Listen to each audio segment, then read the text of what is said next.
Hi there, Ina Sahaji here. I'm live at Wanderlust Copper Mountain with the wonderful Ashley Turner. Yay! Yay! Wanderlust, we're really feeling the vibes here. It's been an amazing festival. Everyone is so open and happy to be here and sharing and exploring together and growing together as community and as individuals. And I've sequestered Ashley over here to the river to ask her some questions.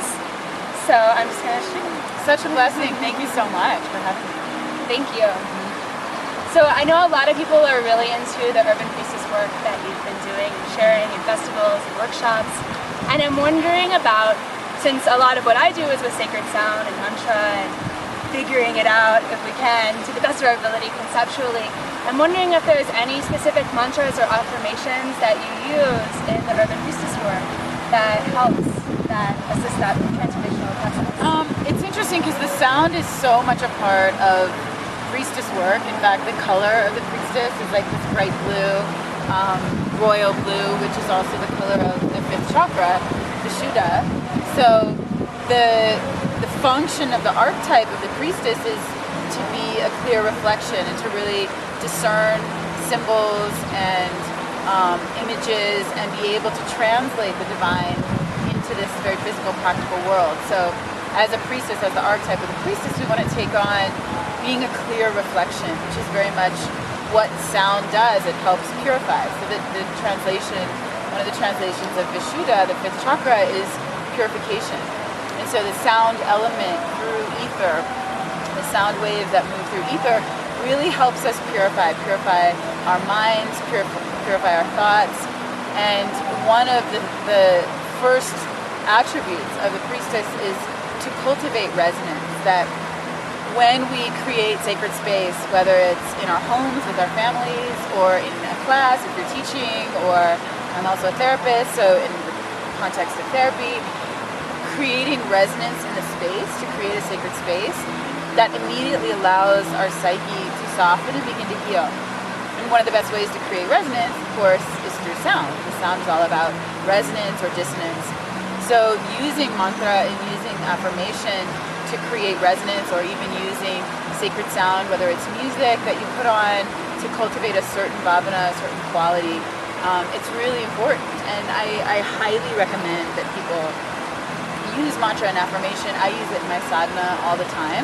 And it doesn't have to be Sanskrit. A lot of times I do use Sanskrit. I have several books that I work with based on what qualities I'm needed to cultivate in my life at that time, and then building a sadhana around that for 21 days or 28 days or 40 days, doing that mantra that really helps to create those certain psychological and emotional qualities. But it could also be an English affirmation or just a seed sound, a syllable, anything that's going to help to really on the unconscious level soften and molten and just refine the mind. So I work with sound all the time, and it's a big part of what I teach people to use. I love that. Yeah. I'm also curious about, from the yoga psychology standpoint, I know I'm not the only one who feels this way, although sometimes it feels like I am. How do we get over, can we use mantra in a way to help us get over the fear of putting ourselves out there as yoga teachers, as like strong, empowered women that we really are, and not play small and not play safe, and really go out there and be the fully radiant embodied beings that we are. Well, it's such, I do really see the archetype of the priestess and the fifth chakra are very parallel, and the fifth chakra, of course, is also about our creative expression, our free expression, being able to speak our truth, share our creative impulses with the world in a really empowered way. And one of my mentors is Sean Corn. She's one of my best friends, and she said to me so many years ago, because of course she's so talented with her voice and speaking and being very bold and clear and articulate, you know, she just said simply, if I have the inspiration, if I have the calling, how dare I not share it with the world? Because everyone doesn't have the calling to serve in this way. And so if we have that yearning and that calling, how dare we not follow through and develop those gifts and keep moving forward? And so one of the best ways to break through blocks in the throat chakra or fear of insecurity of self-expression, creative expression, is to use mantra. I mean, that there's a yoga associated with each chakra, and so the yoga of the fifth chakra of our creative center is mantra yoga. So using mantra, it's like flexing a muscle. They're doing hatha yoga for the root chakra or tantra yoga for svadhisthana. Using mantra is the exercise that's going to help build the strength and like develop that bicep of the throat chakra, that muscle of the throat chakra, that the next time it's a little bit easier. You start out in front of 5 people, 1 person, 5 people, then 10 people, then you grow to 30 people, then you're teaching at a festival, and so it just really organically grows, but it's just from that consistent residual strength that you're building up. So singing also, I mean, Suzanne Sterling has such an amazing workshop, Sing Yourself Awake, which really helps to break those seals.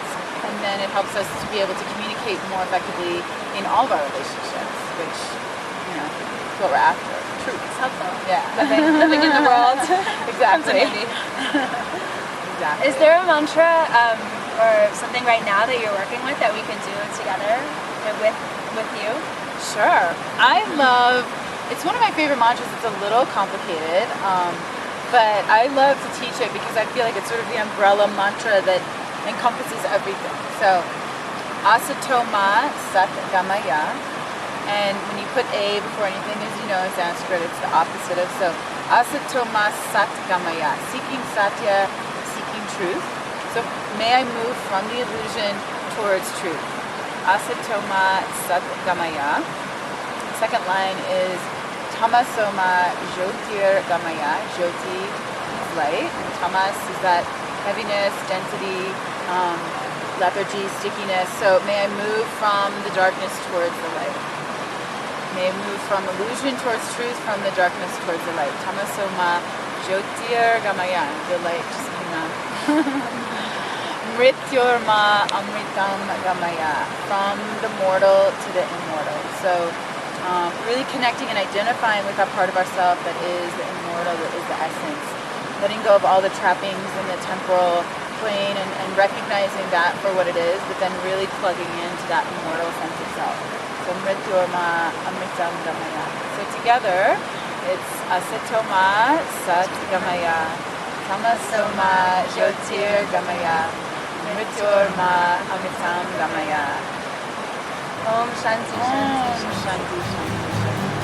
Thank you so much. Thank you so much. It's such a blessing to be here with you. Thank you all. Thank you. Tamasoma Joy Tear